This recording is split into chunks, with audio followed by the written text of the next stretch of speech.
Adrian, it's a pleasure to have you on the show. We're super excited. We're huge fans of Forward and just excited to just learn about your story, your personal story, and then kind of everything that comes with Forward as well. So I guess before we get into all the business stuff, tell us a little bit about, where you grew up and what kind of kid you were. What were you into?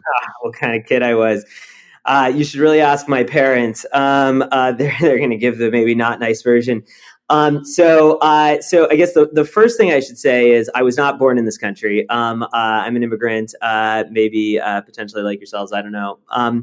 I was born in Paris, in France. I'm Lebanese blood, and so I came to this country. And I want you to picture a kid in this, growing up in LA, just down the street from you guys. But imagine a kid who literally can barely speak the English language. I got this thick French accent, to the point where we didn't speak English at home. So to the point where I couldn't hear or even I couldn't say or even hear the difference between three, free, and tree. They all came out FWEE, like fwee. So I was the most made fun of kid you could ever possibly imagine. It was fucking terrible. Pardon my language. Pardon my French. And so I had this kind of interesting childhood. Maybe interesting is not the pleasant, not the reality. It was not that pleasant. And so what happened was I grew up in LA at this school that was not the best school, if we're going to be totally honest. And so, what school was it? I went to a school called Pilgrim School. Don't go there. Jesus Christ, don't go there. Don't send your kids there. Did you say Pilgrim School? Pilgrim School. Did you go there? Wow. No, I've not heard of it, but it's an interesting name. It's a piece of shit school, but it is. And I'll tell you why.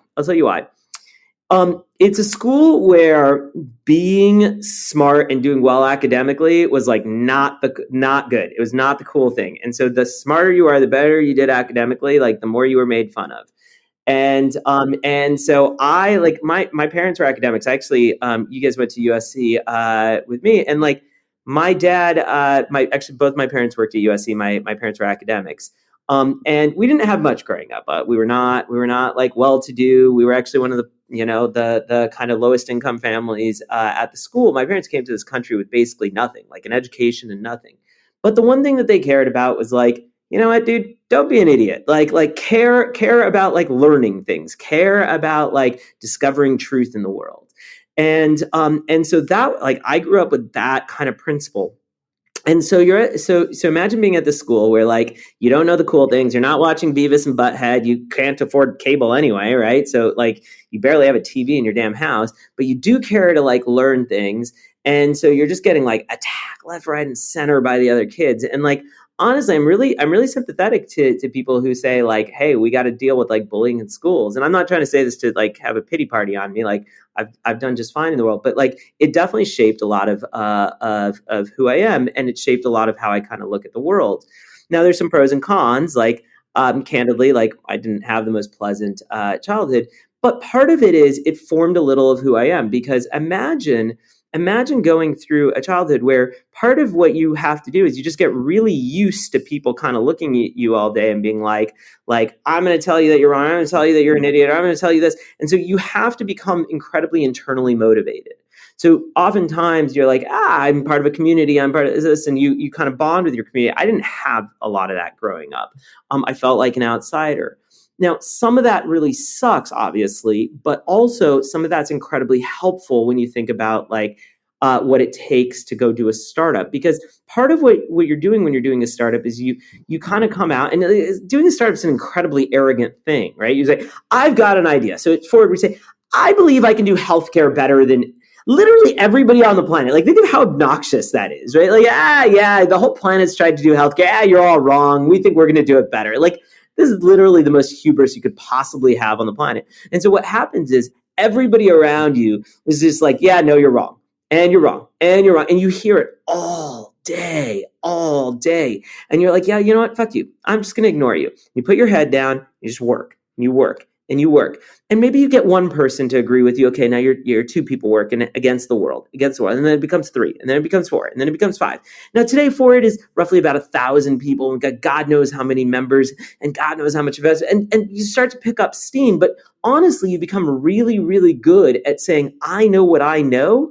and I'm going to ignore what everybody's telling me, because you become this like internally motivated human.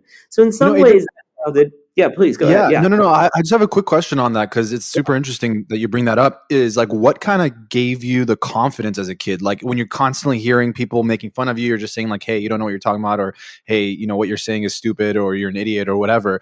Was there anyone that was saying like, "Hey, Adrian, actually, no, you're a smart kid," or "You're onto something," or did you turn to things to keep that kind of just like anchor yourself and to just know that, hey, I'm not crazy. I'm actually confident in myself, and I know what I'm thinking is Yeah. correct, I guess. It's funny.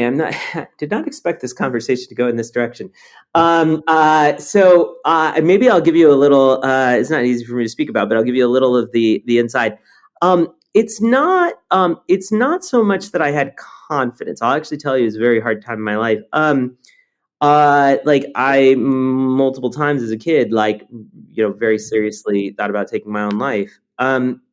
What I did have, on the other hand, was I grew up in a family, because I grew up in a family of academics. Just to give you a sense, like my dad's a linguist and he studied under Chomsky at MIT. So imagine growing up like literally with like Chomsky at the dinner table. Imagine growing up and just being like your entire world is based on logic, right? And this is something I learned very early on. And so for me, it was like I could be provably right on things. Like when I say these are my views on healthcare, it's not an opinion. It's like, no. I have axiomatic proofs. Like, yeah, can I give you empirical evidence of that? No. But like again, I have first order reasoning, right? I have first principles reasoning on like how I come to these conclusions. And so even at a young age, when I was like, this is what I believe, it's like it's not just some random belief. It's like, here's how I can structure the argument to get there. And so it's not so much that I was confident. I actually had very little confidence. I was incredibly insecure. That being said, it was a little more like, well, you can be not confident, you can be insecure and still know that 2 + 2 is 4. And for me, it was like the same thing. I still knew that like this is the way things should be. And I've carried that forward, no pun intended, to this kind of point in my life. Adrian, when I just saw your name, I thought of, and I think he's your father because he was a professor or dean at the time at USC, was Joseph Aoun, right? Yeah. Yep. So, not only you grew up in an academic family, but Yeah. it's a family where there was a lot of obviously upward growth from the academic perspective. These people became, I don't know about, where your mom's career ended up, but I do know your father, not personally, but I know his story and how he's the president of Northeastern now. But did you have any passions towards academics or going down a similar path? Yeah, it's funny. So you're right. There's a lot of let's just say a lot of ambition in my family. So in some ways, my dad started as I mean the lowest of the low, like whatever they call it, associate professor, half professor, something like that at USC, and over the course of about 20 years, ended up as dean, and then now runs a university on the East Coast. I was always interested in education, super interested in education. I was never interested in academia, and let me kind of explain this. When I left USC, actually, it was a pretty interesting conversation with my family. I went up to my dad. I had 2 bachelors and a master's, and I went up to my dad. I said, "Okay, I think I'm not going to get my PhD." And my dad looks at me and he's like, "Really? You're going to get a JD?" And I go, "Nope, not going to get a JD." And he goes, "You're going to get an MBA? We don't get MBAs." And I go, "No, no." He goes, "You're going to go to med school?" And I go, "Nope." And he goes, "I don't get it.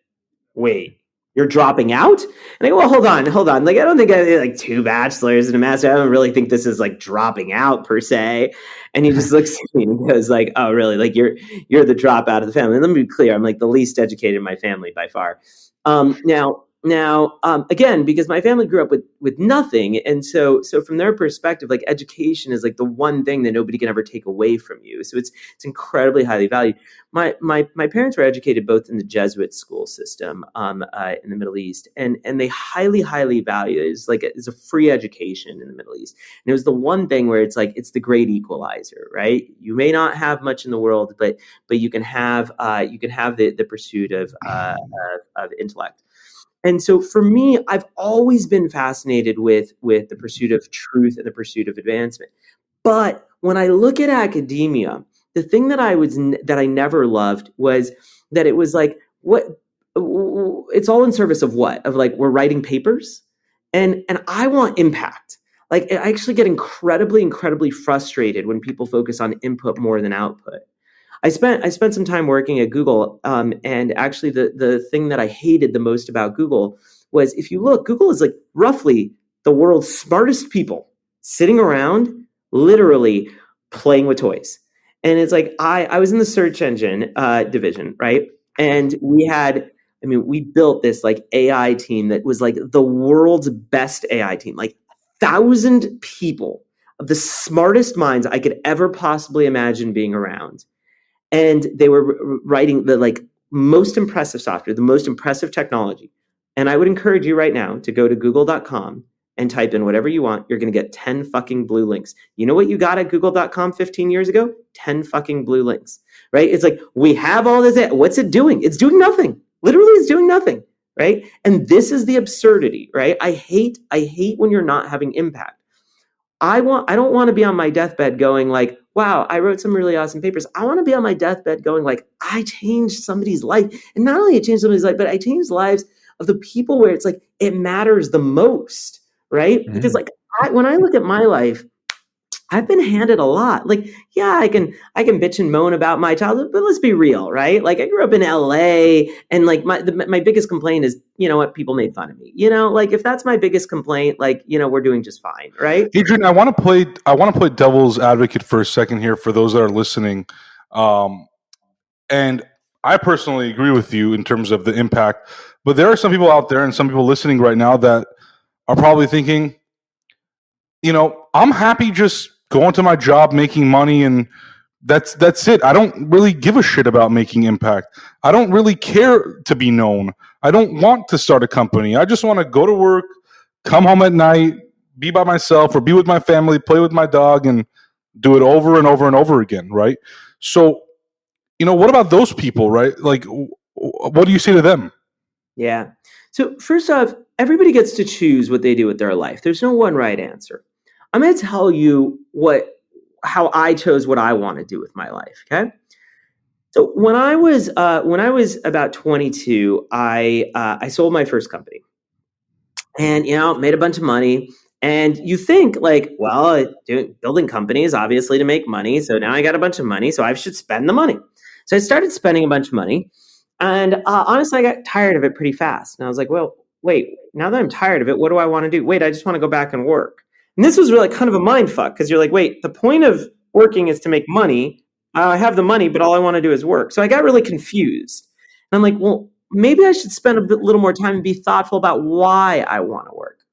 And so I started reading, and I read a bunch of philosophy, which I know is a little weird for a 22-year-old, but bear with me. And I came across this guy named John Rawls. Have you heard of John Rawls? He's a philosopher, right? Okay. So Rawls is like basically my favorite philosopher. And Rawls he wrote this thing called The Theory of Justice. I think it was like late 70s, early 80s. So he's a political philosopher. And political philosophers, their job is basically to define like what is a just or a fair society. Now, you and I know society is not fair, right? You could be born as a $1-a-day baby with HIV in the middle of Rwanda. You could be born as Bill Gates' kid, right? And like one of those, like, fuck, not great. And one of those, holy shit, great, right? So you know society is not fair. So what he said is you should design society with what he calls a veil of ignorance as to which part of society you're going to be born into, right? Now, look, I'm not Bill Gates' kid, but in the grand scheme of things, I'm not sure it's that far from it. I was born to a good family in a developing nation. I had a roof overhead, food on the table, a good education. And let's be real, I'm into tech in the year 2000. It's a little like being Michelangelo and like painting and looking around and be like, holy shit, it's the Renaissance. I just got lucky. You know what I mean? And so I realized that it's only fair that I give back more than that $1-a-day baby in Rwanda. And so I want to spend my life, I think it's my obligation to spend my life doing what I can to help others that haven't been handed the world. Now, I'm not saying everybody has to do this, but that's what I want to do with my life. What was that feeling like at 22? I mean, that's like you're a college graduate and you have this money. I mean, what were you spending on? Like you said, you were spending it. I mean, were you spending it on, things, or were you investing it? What were you doing with it?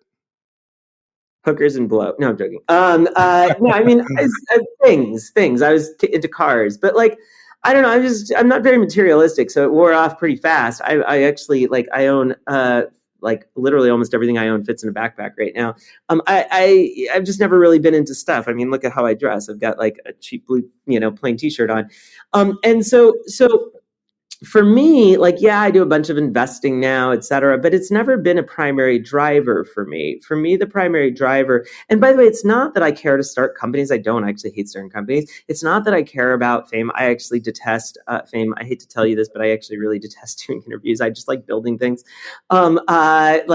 I don't want my name out there. The only reason I do these is because I think it can advance our cause. I don't. Plus, we went to USC and I'm part Lebanese, so know that. Oh, that's awesome. Yeah. I look.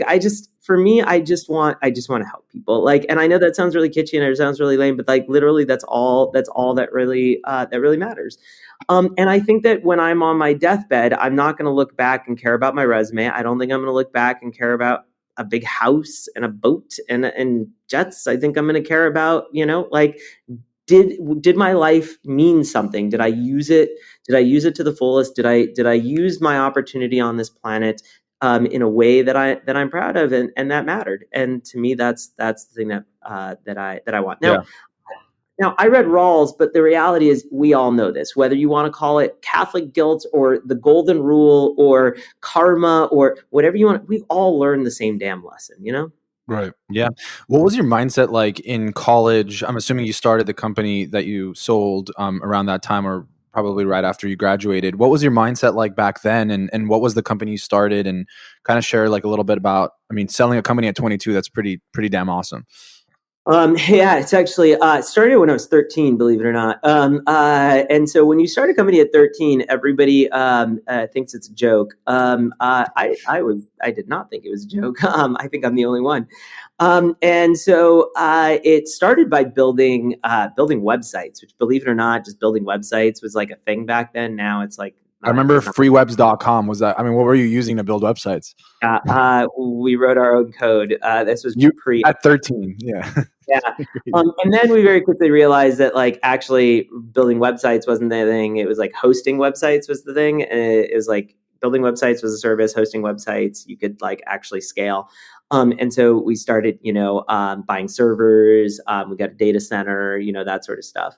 So that was my first company. It was an interesting learning experience. By all means, it grew to be a real company. But I wasn't incredibly thoughtful. I was playing with cool tech. I was exploring the internet sort of things. I didn't have a strong thesis of this is what I want to do for humanity. My next company after that, so after that, I spent a little time at Microsoft, not very much time. I don't do the big company thing very well. But after that, I started a company in the AI space. And here I started to be a little more thoughtful where I said, look, AI in some ways is a great equalizer, right? AI starts to bring, if you just think of it as a utility, right? It starts to bring, it's the modern calculator, right? It's the modern internet. It brings, it democratizes roughly technology or democratizes utility for the masses. And if you think about what that does is it takes the folks in these developing nations, and it gives them a bunch of the things that you and I have today. You and I have an amazing education. You and I have amazing tools that they don't have access to. But the second we have better and better AI, all of a sudden they might have the same things. You see the early forms of this today, right? As we build tools like Google, all of a sudden developing nations start to elevate. As we build tools like weather prediction, all of a sudden, if you're running a farm in Africa, all of a sudden you say, hey, wait a minute, my economy does better and better. Well, if you can build generalized AI models, all of a sudden, the United States is not that much better than the rest of the world. And like, we start to all be on a level playing field, and we start to elevate everybody. And this is a fantastic thing. So I spent a bunch of years working on that. It's a very hard problem, of course, but I spent a bunch of years. Is it still like in your early 20s? Yeah. I spent a bunch of my 20s working on that problem. Google ended up acquiring that company, and so that lives on at Google. Mm-hmm. And that's the one that you sold when you were 22? No, that's a company I sold when I was, I don't even remember, 27, 28, something like that, maybe. 27, 28. And then you went on to work at Google. Yeah, so I spent... Yeah, I think I thought you were head of special projects for the CEO. What is that? It sounds so like secretive. What does that even mean? So basically, so Google acquired that company. It was in the AI space. So I basically helped build a bunch of the AI kind of division at Google.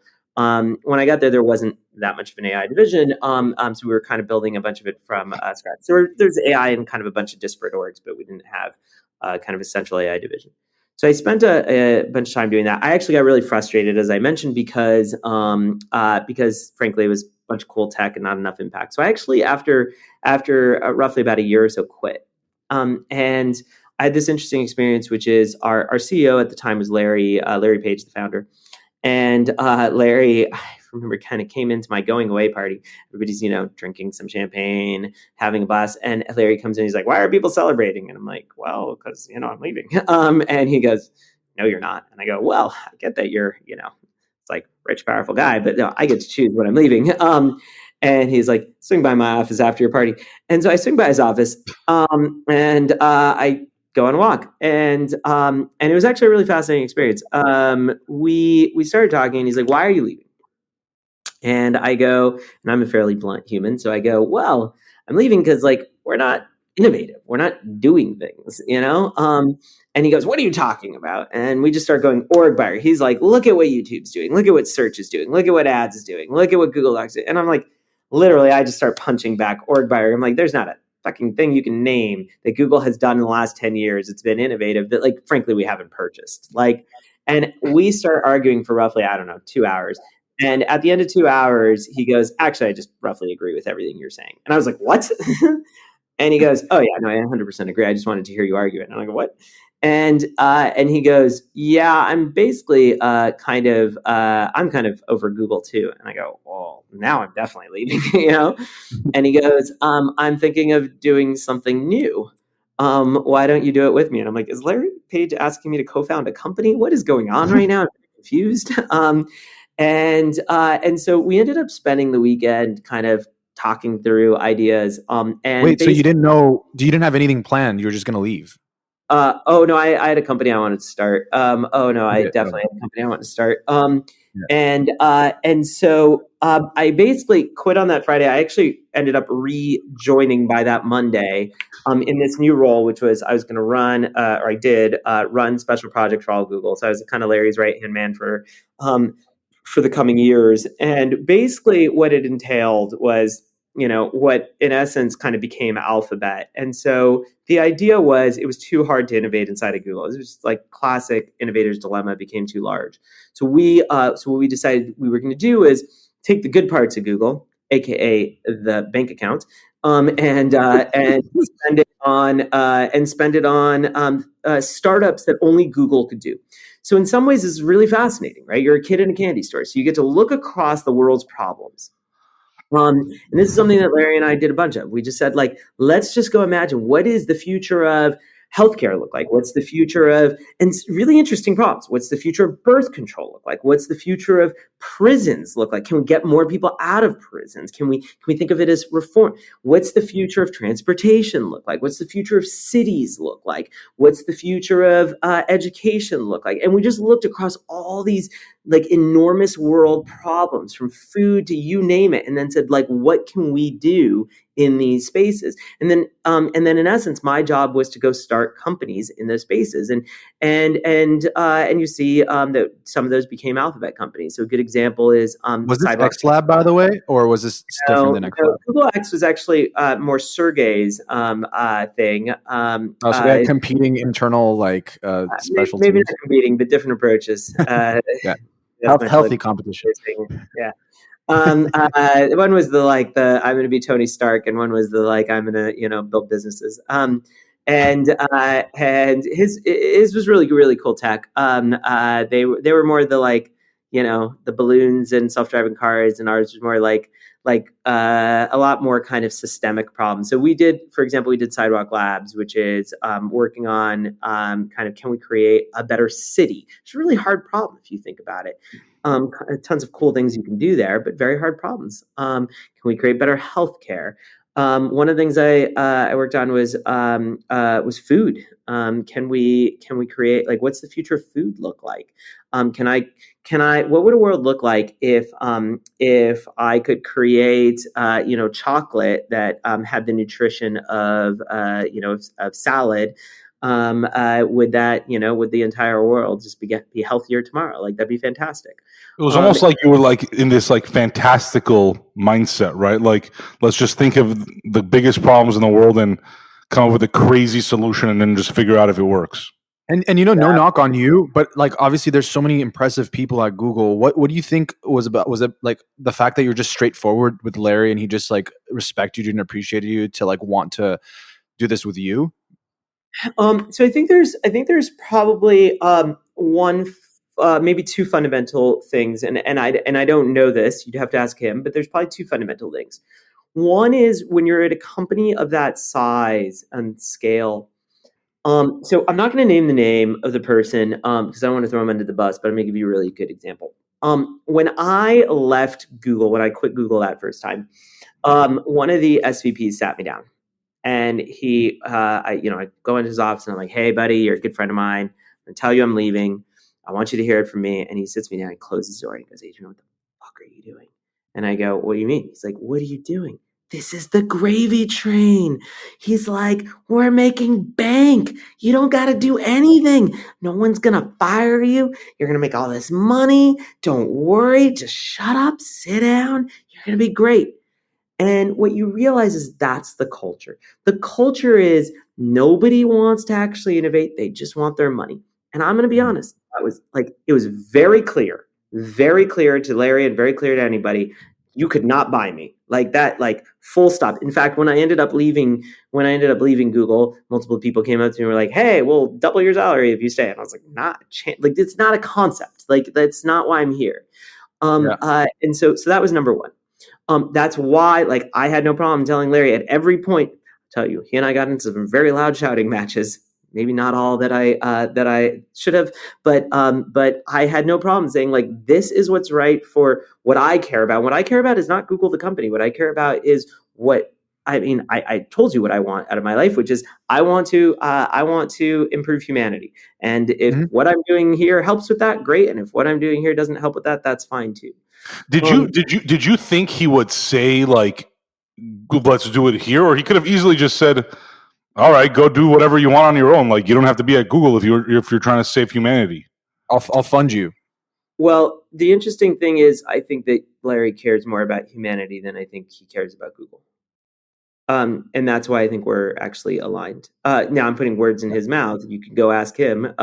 Maybe I'm wrong, but I actually think that he cares deeply about making the world a better place. And my assumption, it's interesting that that we're going down this path. 2 points. I think, one, more companies than one would assume, and more people in those companies care more about their salaries and money than anything else. I think, like, a lot of people do stay at a company and they get paid, and that thing where you said, why are you leaving? Like, we get paid so well here and we don't have to do anything. I think that happens a lot. I do think that, the world we're living in today, and I'm talking about like July 2022 and where things are headed, I think shit might hit the fan for some of those companies as they will be exposed. And two, I do think that more people than we think do care more about the world than what they get paid and about their jobs, but they just haven't found a way to align those interests. And I do think that we are in this place as a world where, not to get political, but I was reading that article about Mitt Romney in the Atlantic and just about both parties and where things are headed.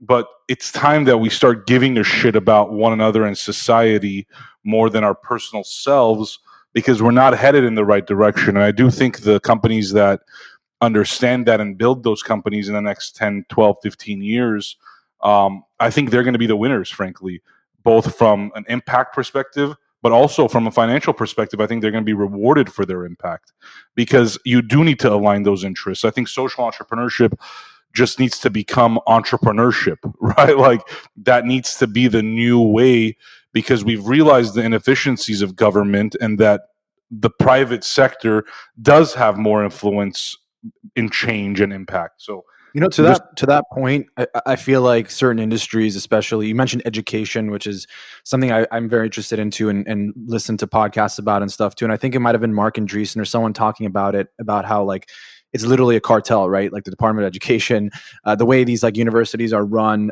any kind of disruptive technology that tries to come in usually is kind of killed or a lot of pushback, obviously, to the point where they can't really make the massive change. Obviously, healthcare is one of them, and we'll talk about that too. But what kind of person do you think it takes to like not just want to make a change and make an impact in these industries, but actually go out there and like literally be willing to be crushed, like completely crushed, going against these massive, cartel style run industries, here in the United States? Yeah. So one of the things that you have this, not you, but many people have this view of CEOs and founders as this, like, they live this glorious, amazing life. They make all this money, they're at the top, etc. Like, everybody has this view except founders. And I will tell you, one of the reasons why, people often ask me, well, why is nobody else doing forward? And one of the best answers I can give people is, well, you need another founder who can raise this much money, which means they've had a decent amount of success, right? And just wants to do it again. And you know what? I will tell you, I got tons of friends who are successful founders. Not a single fucking one of them wants to do it again. Like, almost none of them. And you know why? Because it fucking sucks. Pardon my language. But it just sucks. And again, I'm not trying to please do, this is not a cry for pity, but I'll tell you, it's a thankless job. And yeah, I know somebody's listening and be like, but you get tons of money and you get tons of this. It's like, yeah, but once you stop caring about the money, you very quickly realize it's just not worth it. Especially money has massive diminishing returns. And so what you actually get is you just get criticized and attacked by an enormous amount of people, whether it's imagine if you're at Google today, ask yourself, why do Larry and Sergey not work at Google? Well, their own employees hate them. Their own employees go to work every day and hate them. You know who's one of the people I respect most right now? Is Mark Zuckerberg. Imagine showing up to your company, right? I don't know how many years he's been doing it. It's like 20 or something, 15, 20. Yeah. And you're actually going through one of your worst years. All your employees fucking hate you. And you're worth God knows 100 billion, 50 billion, whatever it is. It doesn't matter. At some point it's, N billion, and you're still showing up. That is impressive beyond belief to me, because it's so easy to be like, what, fuck all of you guys. I'm good. I don't need any of this. And that's really impressive that he just cares so deeply about his mission that he's like, yeah, I know you all hate me, but I believe what I'm doing is good. Now, whether or not you actually think what he's doing is good, I'm not going to let's right. Put that aside. But there's something admirable about that. And it's really, really hard. So again, I want you to put yourself in the shoes, ignore me for a sec, put yourself in the shoes of Larry and Sergey. So these guys are like, wait a minute. Everything I try to do, the whole world comes at me and just literally attacks me. But I want to be clear. What you're mad at me for is I literally got all information to the entire planet for free, and you're mad at me? Like literally you're mad at me? You should literally be like making me your god, but you're mad at me? This is like, but that's what it's like right now. Yes, of course, people are like, and you got $100 billion and you did all these wrong things with data, et cetera. And don't get me wrong, there are externalities and there are problems to this. I'm not oblivious, and I'm not an idiot. But the reason a lot of these folks pull out and say, I'm not going to go work on the next thing, is not that they don't want to, it's that it's so thankless. And so this to me is like one of the hardest parts. So when I think about like, I do want to go, like, candidly, I want to take down the entire healthcare industry, because I think it's all a sham. I think they're scamming every single person in this country. I think they're like, healthcare is 20% of GDP. That means 20% of every single fucking person in this country's paycheck is going to the healthcare industry that is doing nothing to keep you alive. I think it's abominable. I think they should be put in jail. Like, I want it to end, because I think we need to do better for humanity, right? And I want to fight this cause. I really do. And even I sometimes sit there and go, but man, like, you're making it really hard for me to want to fight this cause. You know what I mean? Because like, it's hard. It's really, really hard.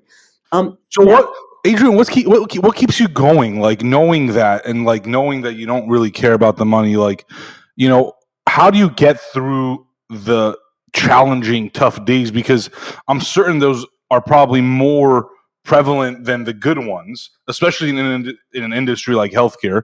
Like, what keeps you going? Like, why are you still doing this? Yeah, because I'm not sure I could look myself in the mirror if I didn't.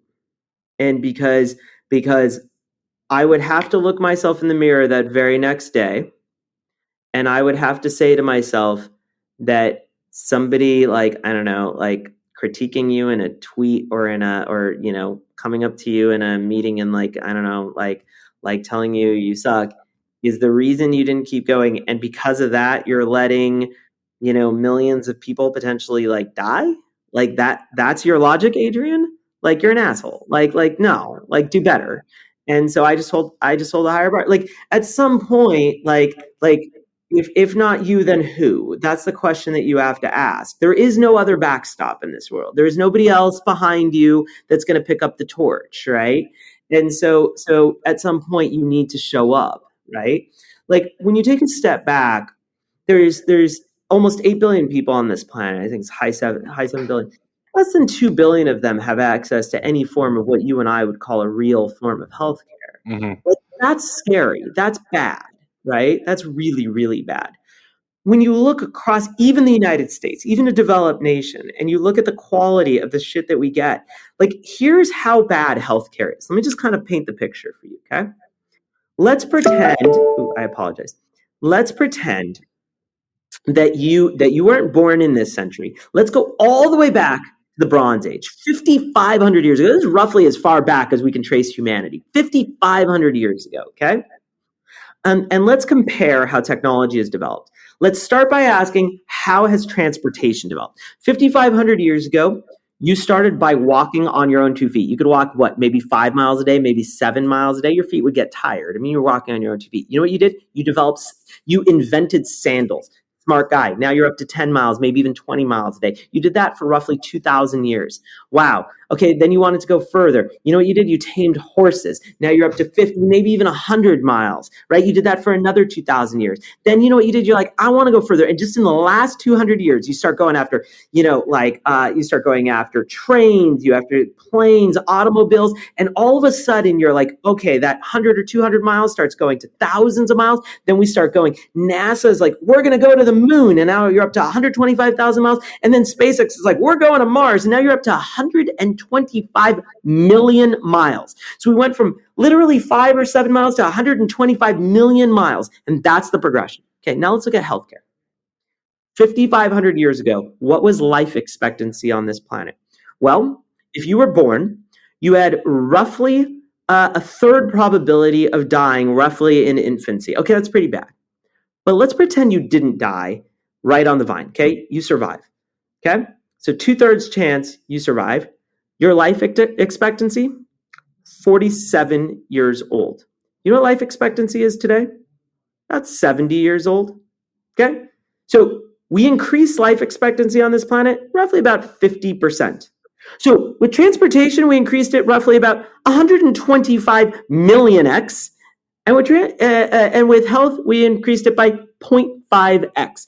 Like, and you know this, right? Because we just had a global pandemic. And what was our first solution? Hey, everybody, do me a favor. Take a piece of paper and put it in front of your face. That's literally like on one side, I've got rockets, and on one side, I've got pieces of paper. Like, this is healthcare. And you know this, right? Because if one of your friends walks up to you and says, you know what? Hey, Patrick, I'm sorry, I didn't get my checkup this year. I didn't go to the doctor. I didn't get my checkup. You don't go, oh shit, Bobby's gonna die. You go, I'm not sure it matters. I'm not sure it does anything, right? This is how little the healthcare system is doing. This is what we have today. We have to do better. We have to get to a world. Where's my rocket ships in healthcare? That's what I want. You know, it's a very interesting comparison, and I really hope people listen to what you said. And to me, it's concerning and upsetting that there's only a few people like you in this space, let's say, that are this passionate and willing to make a change, right? Like, I think to myself, where did we fail, right? And I think to myself, if there were more Adrians, then you don't have to be waking up feeling like you are responsible for people's health and people's lives. That's a great thing. Sure, it's admirable. But at the same time, like when you said that, I'm thinking to myself, why do I want one Adrian to care so much? Why can't I have thousands of Adrians that are building these companies that wake up every day and are improving the industry versus just building a company, right? Because to me, like, and that's not a knock on you, it's a concerning thing that we don't have more entrepreneurs and more incentives for these people to go out and do something. And this is why we're talking right now. Because so one thing people ask me is who are your competitors?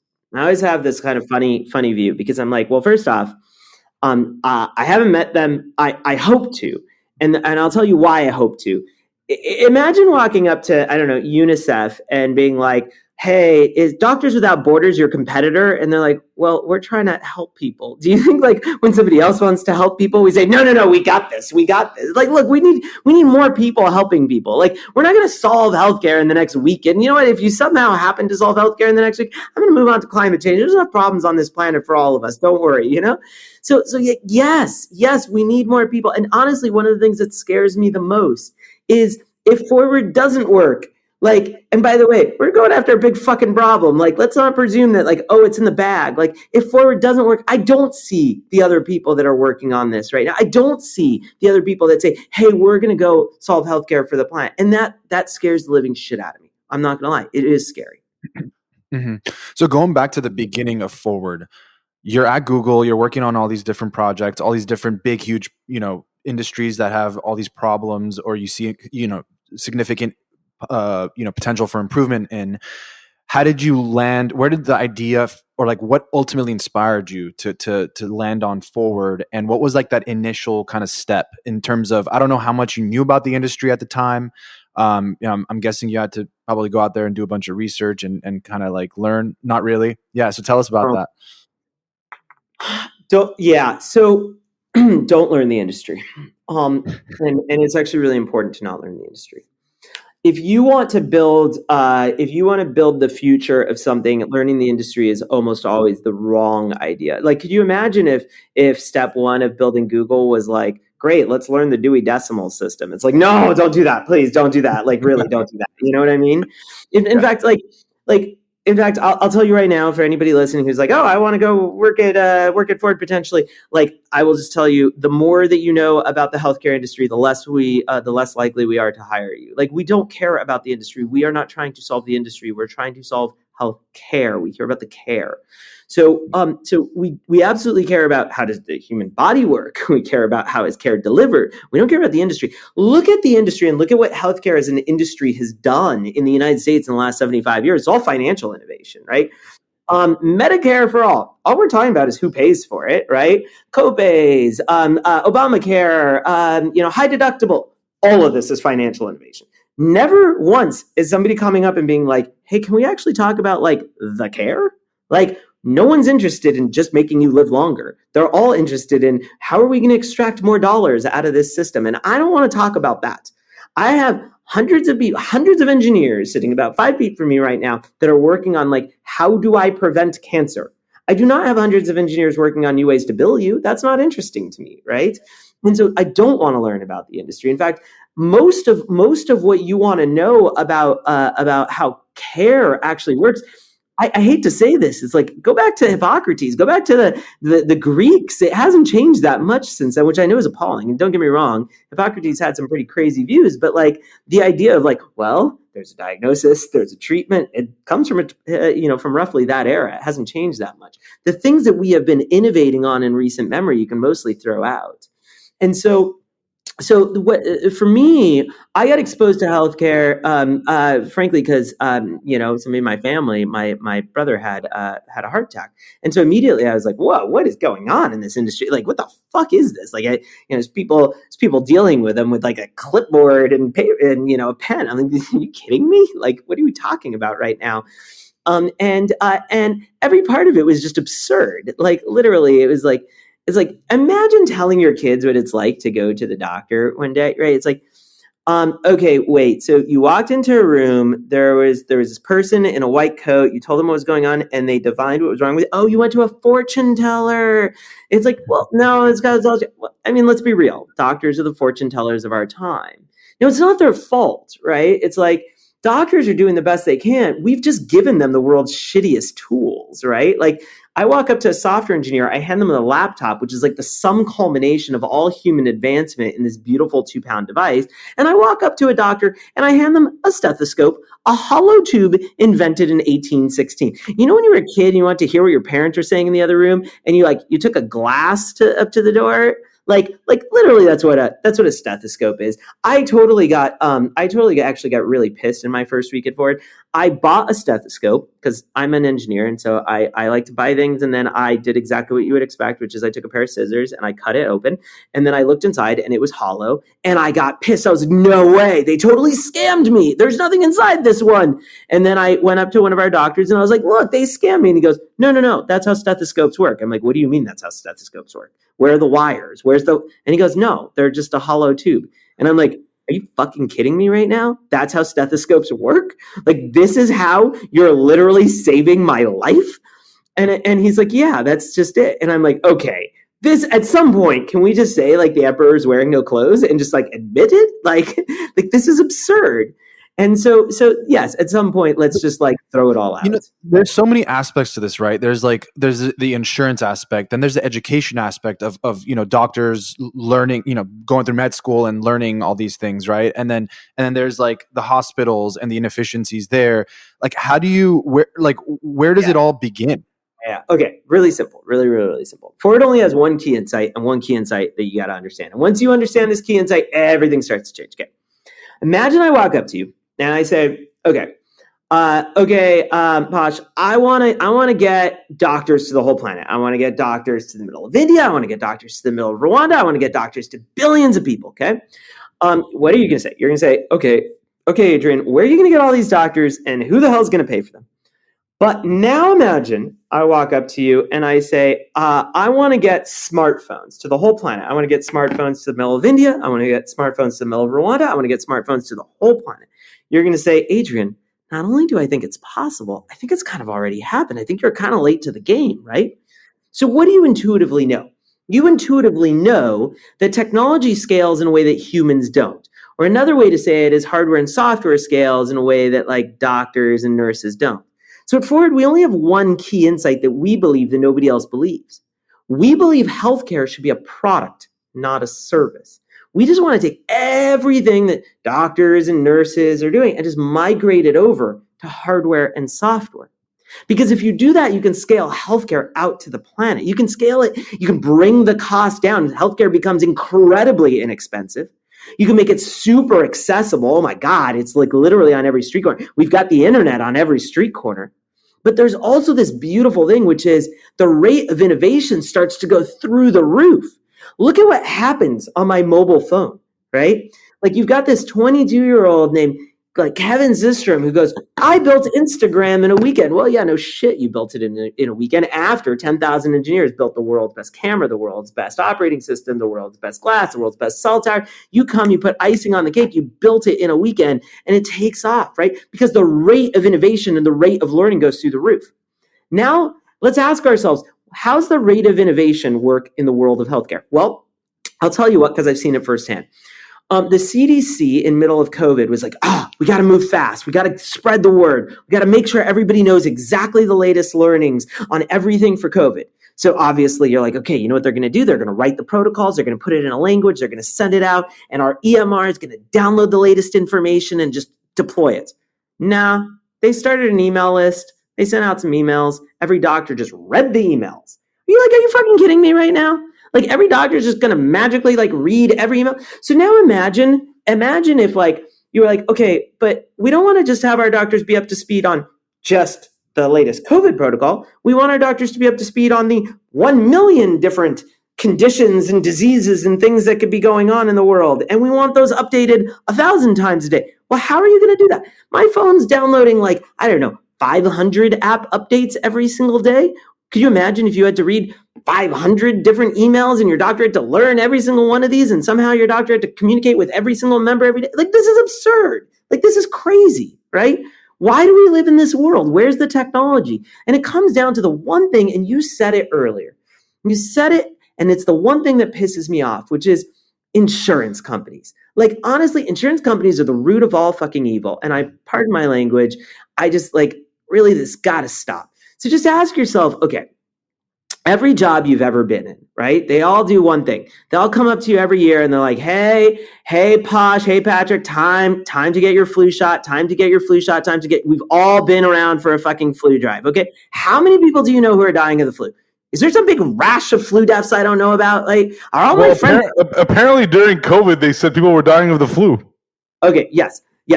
People are dying of the flu, absolutely. But let me ask you this. Do you know any of them? Is there some enormous amount? No. Okay. But flu is the top issue that everybody comes up to me and talks about. Okay. But now let me ask you this. How many people do you know who have died of cancer? How many people do you know who have died of heart disease or heart attacks? A lot. So what's going on? Why is nobody walking up to you and saying, hey, Bosh, let's talk about your cholesterol. Let's talk about your blood pressure. Why? Why are they so focused on the flu? Easy. The average tenure of an employee with an employer in the United States is just over 2 years. And you know who's paying for your healthcare? Your fucking employer. So here's what happens, right? Your employer is like, no. All we want is deal with the flu. Because if he gets the flu, he misses some work, we're out some money. But we don't want to talk about the cholesterol. We don't want to talk about the heart disease because you know what? We're going to start finding things and you know what? We're going to start spending money and that issue is going to come in 20 years. It's going to come in 30 years. I don't want to save his life in 30 years. That's somebody else's problem. So we've created an entire healthcare system that's focused on keeping you at work, not keeping you alive. And that shit has to stop. Mm-hmm. Here's my thought. So you're speaking in my opinion, 100% of the facts. That is the reality. But at the end of the day, what I find so challenging for you and Forward or any company that's trying to make an impact is that you literally have to change the way people have done things, right? From the consumer to the doctors to, employers to everybody. And that shit's hard because you have to change an entire system. Why is Forward? Why are you in the best position to do that? Why isn't the government involved? Do we want the government involved? I mean, how do you change mindsets? Because it's very tough. I mean, we saw it with COVID, right? Even getting a simple vaccine, whether or not you believe in it, was nearly impossible to vaccinate the country. So the truth is there, right? It's laid out. It couldn't be more clear, right? Whether it's healthcare, whether it's climate change, whether it's abortion, whatever it is, the truths are available thanks to Google and other sources, right? But how do you actually change this stuff? Okay.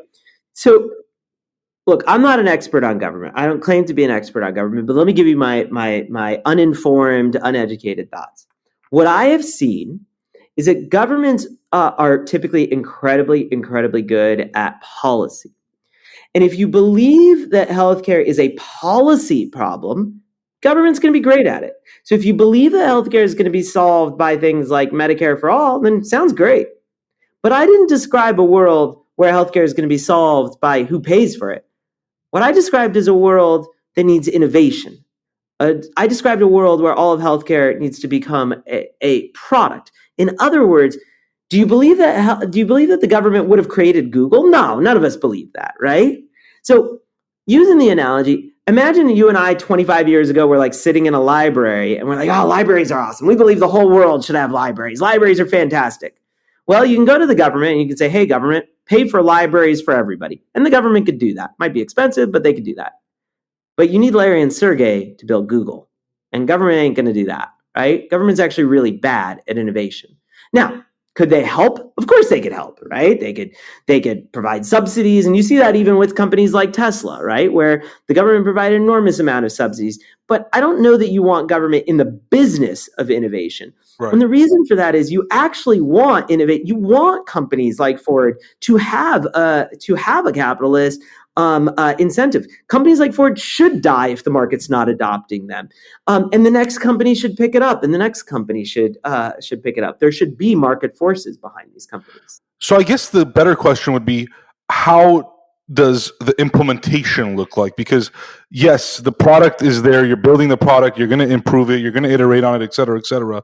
But now again, you have to change the minds of me and my employer, both separately. So how has that looked like, and how will that look like, and how is that working? I don't need to change the mind of your employer. That's not true. I need to change your mind. I don't need to change the mind of your employer at all. I don't give a shit about your employer. I definitely need to change your mind. Let's just take a step back. Ford today is a direct-to-consumer product, right? That's it. I charge you. The fact that your employer is giving you a product, that's not my problem. You're actually pretty used to this. You're used to paying for something you get for free. You just have a really short-term memory and you forget about that, right? So if I asked you guys, like, do you guys have, I don't know, do you guys pay for Spotify by chance? Yes. Yeah. Both of you saying yes. Interesting. Do you guys pay for Netflix? Yes. Okay. Do you guys use Uber? Yeah. Once in a while. Yeah. Okay. So what's fascinating is you guys have public radio. You guys have public TV.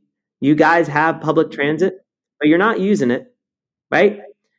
Mm-hmm. Your tax dollars are paying for all three of those, yet you're paying for the better product. Why? Because it's a better product, right? You guys went to private school, could have gone to public school. No, but you want the better product. So the key for Forward is we have to build a better product. And if we build a better product, consumers will come. And in fact, that's what's happening already.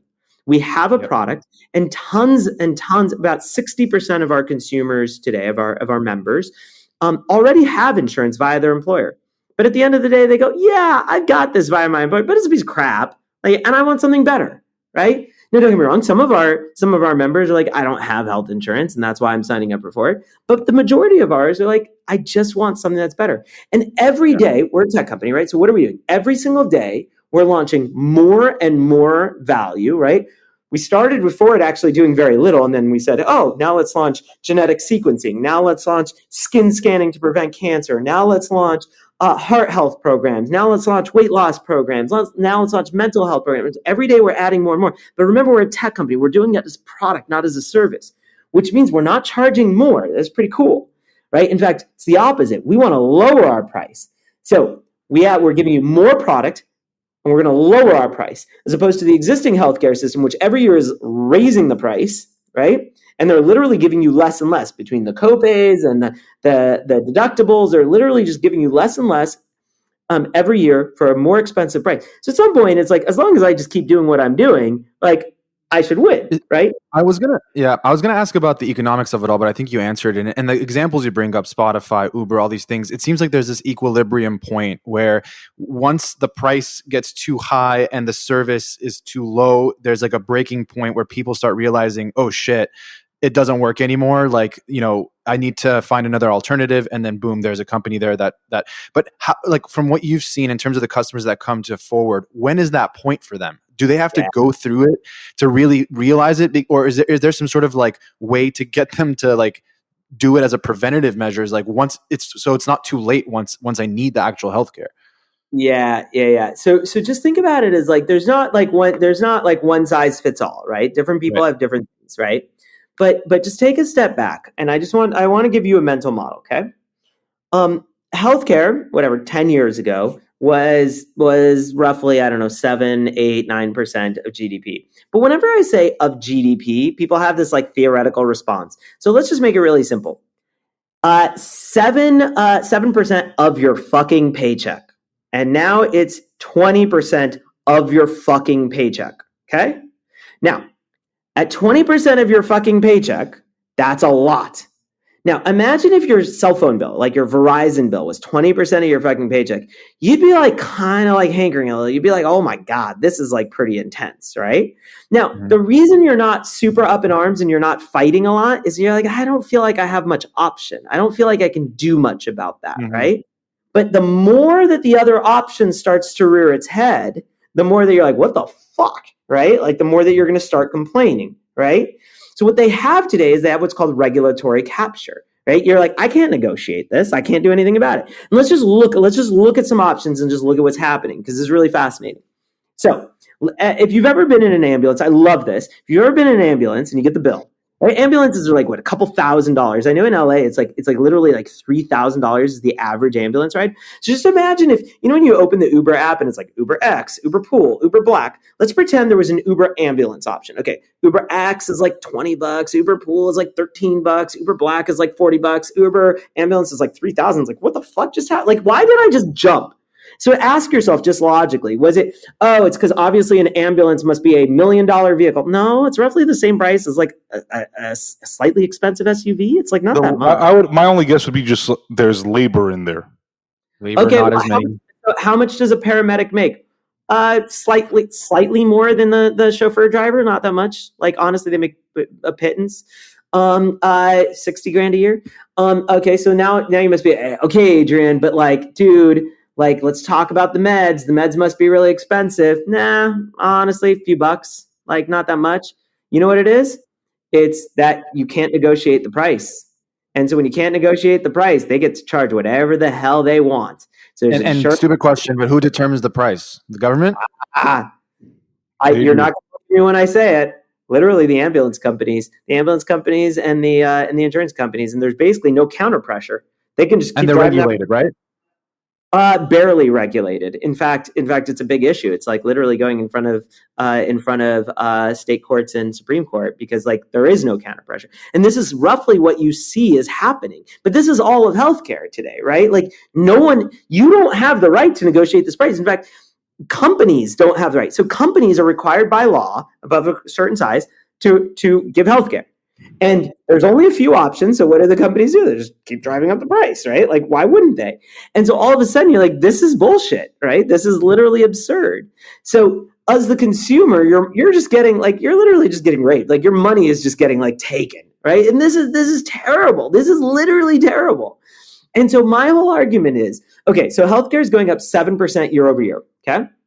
That doesn't sound like much, but just so you do the math, that means every 11 years it's doubling. So I told you that it's 20% right now. Great. 10 years from now, 40%. 40% of your paycheck. 40% of your paycheck, guys. Literally 40%. It's like insane. Okay. So 40% of your paycheck. What's Ford doing? We're going down every year. That's our plan. We charge $149 a month. Pretty soon we'll be at $99. That's because of scale. Because it's tech. Because it's tech, Moore's law, right? Your first iPhone was $800. Now you can buy a smartphone in India for like $20, dude, right? It's like, it's tech, right? Because we have an incentive to lower costs because we're direct to consumer. They have an incentive to raise costs because literally they're just like, whatever money we bring in, we just keep, we're happy. Like this is really dumb. And so this is my point. I'll give you the most contrarian view I have of everybody. Everybody disagrees with me. I believe that the healthcare industry is going to topple on its own because I think consumers are going to revolt because I think they are pushing their luck so damn much that everybody's going to be like, what are you doing? Like, this is crazy. You can ignore this thing at 5%, 6%, 20 is insane, but 40, like you can't find a consumer in this country who's like, yeah, I think insurance companies are awesome. I think they're great. I'm really excited by it. No, we're all like, we have no choice, but like they're terrible. And to that point about your contrarian view, like, I would agree, except for the fact that we literally have no choice. So you do revolt and it topples, but what's the choice? Today. Yeah, today.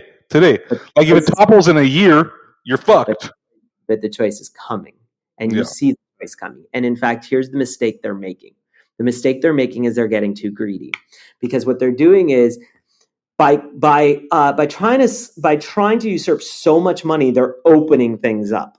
They're opening the opportunity, because today you're like, you know what? I want to work on my sleep. Yeah, I can go into the healthcare industry, or I can buy an Oura Ring. I want to work on my diet. Yeah, I can go into the healthcare industry, or I can go to Noom. I want to work on, yeah, I could go there, or I could sign up for Forward. And every single time they're doing this, they're opening up all this direct to consumer. And the second you open direct to consumer, you start building good companies with the right incentives. And these companies are investing in technology. They're investing in getting better. So they're creating the market for their own competitors. Now, you're going to say, yeah, but they don't do open heart surgery yet. Well, Right. sure. Yeah, that was my next question is, where does invasive surgery come in? Like, there's obviously a lot of non-invasive operations, but well, let me give you an example. You know, what one of the dumbest things the healthcare industry ever did? They all got together. They decide what to cover. So they all got together and they're like, yeah, we're not going to cover this elective eye surgery thing. We're going to make it elective. We're not going to cover LASIK. It took them about 6 minutes to bring LASIK down to cost, I don't know, it's like $1,200 right now or something. Why? Because all of a sudden, when you're direct to consumer, you're like, I'm going to figure out how to make this stuff really cheap. You think of open heart surgery as costing what, $30,000, $50,000, $100,000? Why is it $100,000? Why is open heart surgery not $1,000? Can you tell me why? Imagine you land on this planet. You're from outer space. You're from Mars, and I'm trying to explain to you. Okay, two concepts. One concept is called the iPhone. It's built in a factory by precision robots. It's got AI chips. It's got enough storage to store every book that's ever been written in all of humanity. It can connect you to any piece of information worldwide in under 2 seconds. It can connect you to any human on this planet in under 1 second. It's called the iPhone. The other thing is called open heart surgery. And you know what it's like? It's a little like when you're having a steak dinner. You got your fork and your knife, except this one's a really clean fork and a really clean knife. And you know your white tablecloth. Well, this time it's a blue tablecloth. And okay, so one of these costs $100,000, and one of these costs $399. You're from outer space. What are you going to say? You're going to say, well, obviously the iPhone costs $100,000, and I'm going to say, nope, that's $399. And you're going to say, wait. The steak dinner thing costs $100,000? Why? Was there like, ask yourself, what, like, was there $1 million machine used in the process? No. Well, I just think it's this. I just think it's a. I mean, my answer would be, I think it's just this toxic cycle of medical school and insurance companies, and somebody's got to get paid. Somebody's got to get paid. On that point, but the doctors aren't the ones really getting. I mean, they are getting paid, but like they're not getting paid maybe what they should be getting paid. And does that change things? Does it change things if it does kind of topple over, in your opinion, for doctors and medical professionals? So you got to ask yourself a really simple question. Why don't we have the fancy robots for open heart surgery? Are they really that hard to build? I mean, we got robots to do everything else, but like, why don't we have the robots for open heart surgery? In fact, there's this cool company called Intuitive Surgical here in the Bay Area that builds this robot called the Da Vinci robot. You should check out its YouTube videos. They're awesome. It can literally peel the skin off a grape. How fucking cool is that? I think this robot can do anything. And it's like $1 million robot. And you know what's so awesome about it? They sell it to hospitals. And my favorite part, you know how the robot works? A doctor sits there and uses it. I'm like, guys, you built a fucking robot. Why do you need the doctor to use it? Oh, easy. Because if there's not a doctor using it, who am I going to sell it to? You know, it's like, I'm not going to it's like there's a billing code and the doctor needs to use it, or I can't have the billing code. And what you realize is like the incentive is all wrong, right? On the other hand, you know who uses LASIK? Roughly anybody can use LASIK because it's direct to consumer, right? Like a 9-year-old can use LASIK.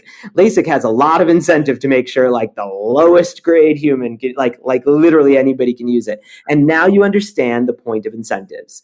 And that's the ballgame. So open heart surgery will come out real fast when consumers have that incentive. And that's Adrian, just off that like surgery or just like the invasive surgery thing, like the one thing that I think of is like as a consumer, as the patient, right? Like where does how do you shift trust, right? Because I think that's a big piece of this is that, for centuries or for at least 100 years or decades or whatever the number is, human beings are the ones that have performed surgeries, right? Things like, the Whoop tracker or the Aura or whatever, it's not invasive.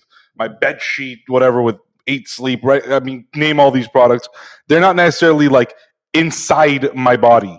They're like outside my body. Once you start getting inside the body, forget privacy. I don't really give a shit for that at this point.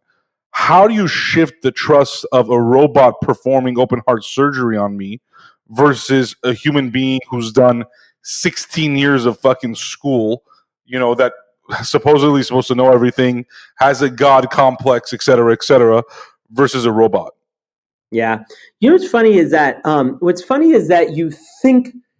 you think we don't trust robots. It's kind of fascinating how whenever we imagine the world, we imagine it very differently than it comes about. So you live in LA. Imagine if I told you that you should move from LA and you should move to my city. I've got this new city. It's really awesome. It's actually run entirely by robots. It's like robots help us everywhere. In fact, robots are amazing. They're really big. We haven't made them very small yet. They're usually about 4,000 pounds. They're pretty large. They're moving around us super fast. We've gotten them to be so fast. In fact, that sometimes 50, 60 miles an hour, sometimes just even a few feet away from us as we're walking around. But honestly, they're incredibly useful. Honestly, sometimes they do kill people. They do, and it's unfortunate. We do. It's not terrible, but honestly, you should move to that city because it's just so much more useful having those robots everywhere. But it's not perfect. We do sometimes have accidents. You would say this sounds crazy, right? And I would say they're called cars, and they're everywhere, right? And so we're actually really used to robots. We're used to technology. If you don't believe me, I would just encourage you to go to a doctor. Walk in and just have the doctor look you up and down and be like, you've got cancer. What's the first thing you're going to say? You're fucking kidding me. Run more tests. I want to see that. I want to see, like, literally, it's the first words out of anybody's mouth. If you tell them they have a diagnosis, run more tests, right? I want to see the CT scan and I want to see the blood test. And it's like, actually, you trust the technology more than the human, right? Like, we're very used to technology at this point. What you're describing is actually a different problem, which is bad design.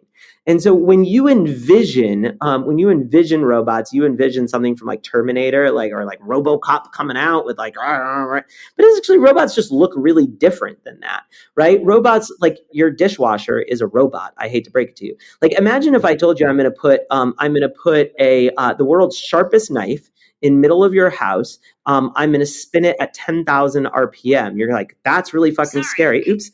You're like, that's really fucking scary. And I'm going to say that's called a garbage disposal and you use it every day, right? And it's like, again, it's just about good design.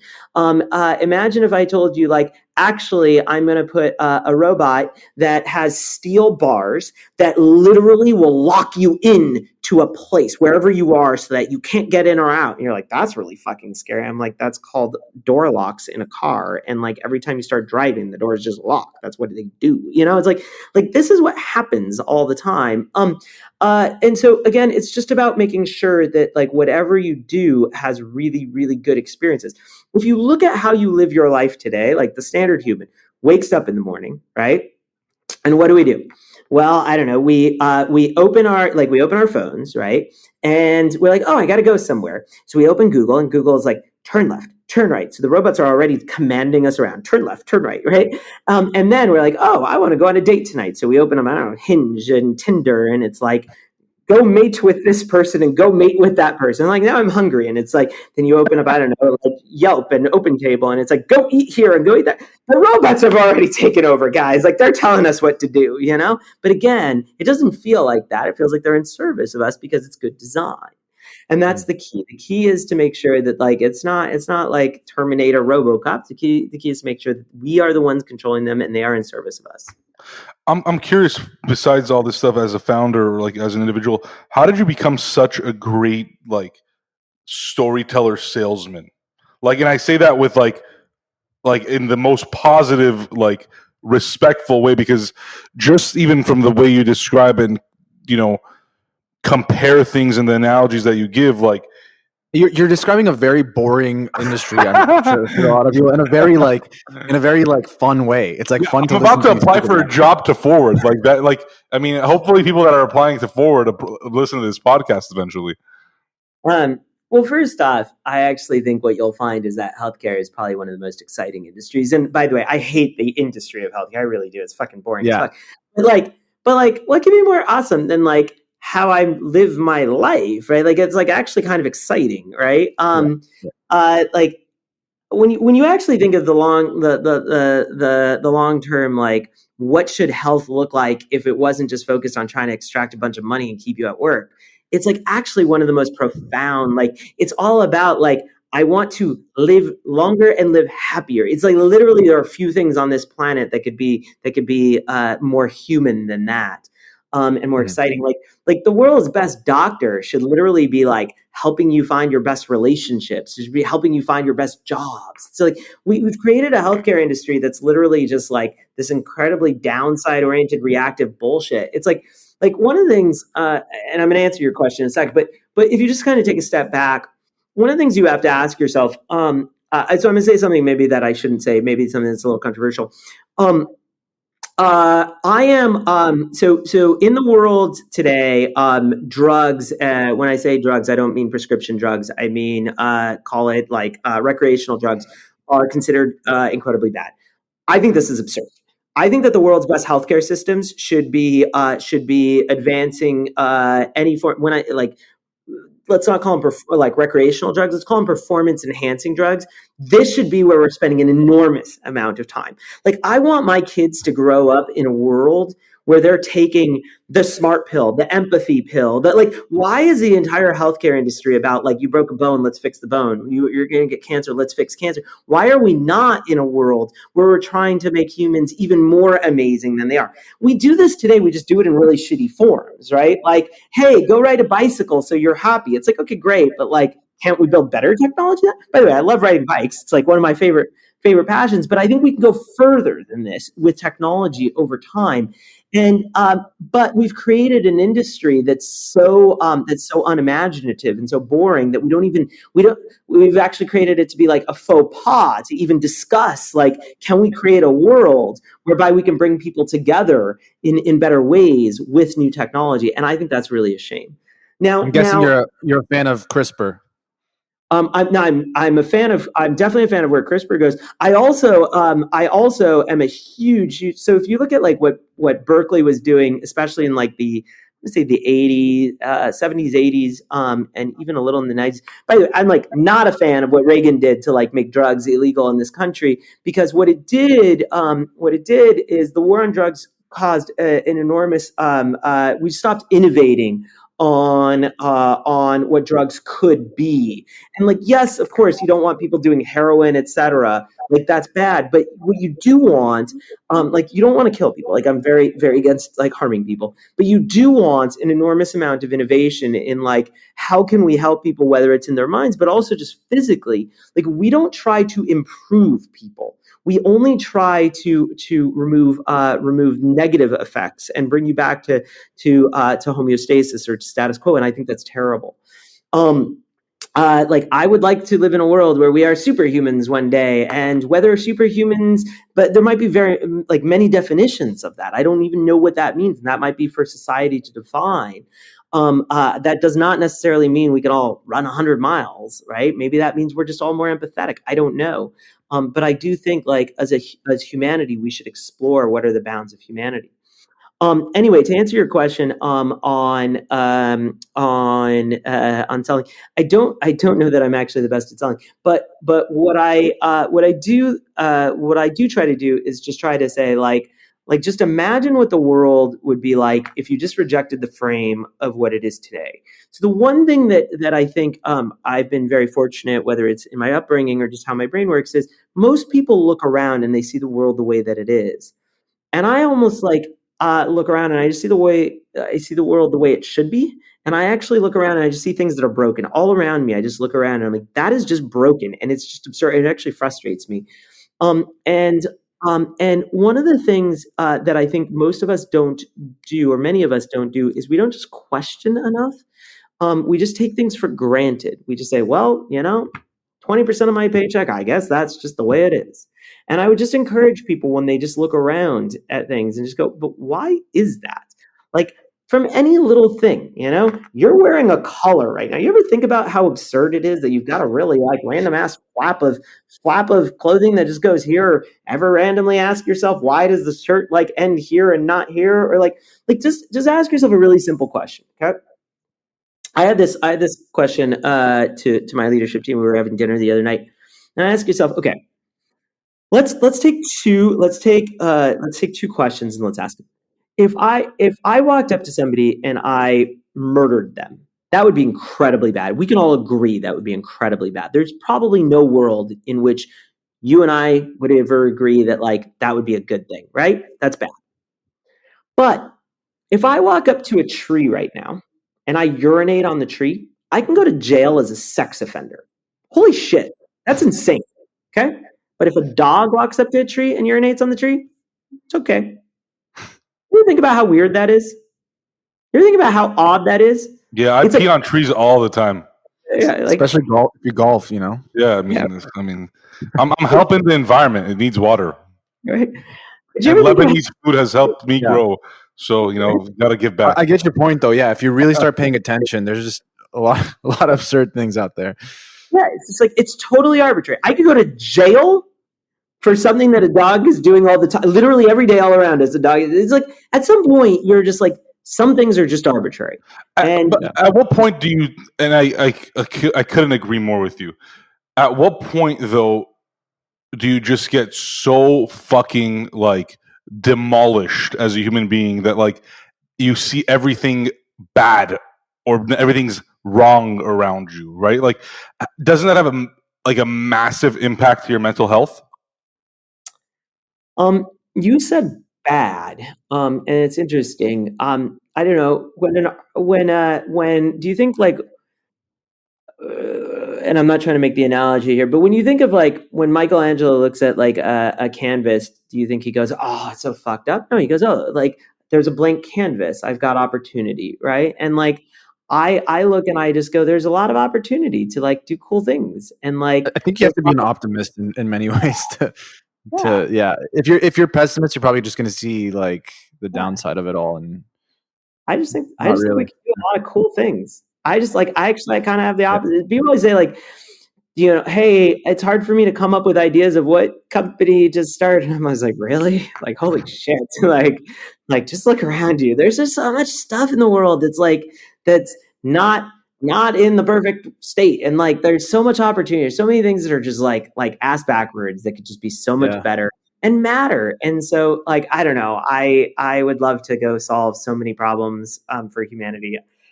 I wish I was on this planet for 1,000 years. I really do. Adrian, this has been like one of the most fascinating conversations I think we've had on the show. It's been great to talk to you. And just before we sign off, what comes next from here for Forward? I know you guys raised a big round, I think last year, to like expand across the US. I'm guessing that's kind of what you're working on now, but I'm sure, do you have plans to expand internationally anytime soon? What's kind of next for you guys? So if you kind of take a step back, what I told you is I want to build healthcare for 1 billion people, right? But what I do today is I build doctors' offices and I put doctors in them. All of a sudden, you're like, wait a minute, he's not going to get healthcare to 1 billion people with doctors' offices with doctors in them. So what you quickly realize is, Forward, everything we do today is entirely wrong. It's literally entirely wrong. And so you can almost think of it as like, this is just step one, right? This is, I don't know, to use the Tesla analogy, this is our Model S, or this is, step one of our master plan. And so what you should look for is, well, what's next? And you can probably, as you start to think about it, you could probably like kind of conclude where we're going, right? It's not that hard to put it together. But what you'll see from us fairly soon is the next step. And it won't be the final step. There's a long, long, long way to go to get healthcare to 1 billion people. But our whole ball game is we want to go touch as many lives as we can and help as many people as we can. Got a long way to go. So if you're listening and you care about helping people, give us a call. I love it. I love it. Well, thank you, Adrian. Can't thank you enough, for coming on, sharing your story and all your wisdom and all the stuff you've accumulated and just like giving us the real, It's been great. Appreciate the time. You didn't think this conversation was going to go like this, huh? No, not at all, actually. Not at all. Tell me about your childhood. I'm like, oh, fuck. But that's the question. Every single podcast. You either get a great story out of it or it's just a boring childhood. Yeah, I'll cancel my therapy session this week. Thanks, guys. Thank you for your time.